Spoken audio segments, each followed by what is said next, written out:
আসসালামু আলাইকুম। আজকে সাইবার ক্রাইম নিয়ে আমি কথা বলবো আপনাদের সাথে কিছু বিষয় নিয়ে। অনেকে সাইবার ক্রাইমের শিকার হয়ে থাকেন বা ভুক্তভোগী হয়ে থাকেন। তো ভুক্তভোগী হওয়ার পর আসলে অনেকে আমরা বুঝতে পারি না তখন আমাদের কি করতে হবে, কি করা উচিত।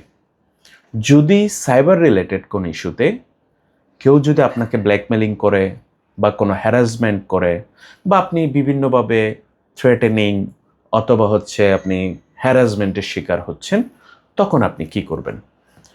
প্রথমত আপনি যদি কোনো ধরনের সাইবার রিলেটেড ব্ল্যাকমেলিংয়ের শিকার হন, তাহলে আপনি যেটা করবেন, আপনি আপনার ফ্যামিলিকে জানাবেন, আপনার পরিবারের সাথে শেয়ার করবেন, আপনার বাবা মার সাথে শেয়ার করবেন, আপনার ভাই বোন বা বন্ধু, ক্লোজ বন্ধুর সাথে শেয়ার করবেন।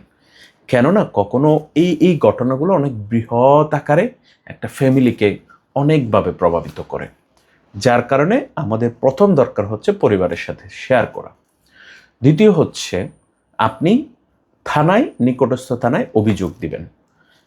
আপনি যখন অভিযোগ দিবেন, তাহলে কোন ফেসবুক আইডি থেকে এইসব থ্রেটেনিং করছে বা ব্ল্যাকমেল করছে সেই আইডির লিঙ্ক নেবেন, ইউআরএলটা সংগ্রহ করবেন, তার স্ক্রিনশট নেবেন এবং সে যে আপনার সাথে কমিউনিকেশন করছে, থ্রেটেনিং করছে, এগুলোর একদম মেসেঞ্জার সহ স্ক্রিনশট নেবেন। এগুলো নিয়ে আপনি প্রিন্ট করবেন, প্রিন্ট করে আপনি থানায় গিয়ে এই সব বিস্তারিত বলে দেন আপনি থানায় এটা জিডি করবেন। আপনি যদি চান যে আপনি যদি যথেষ্ট প্রমাণ আছে, তখন আপনি চাইলে মামলাও করতে পারেন। আপনি দুই জায়গায় মামলা করতে পারেন।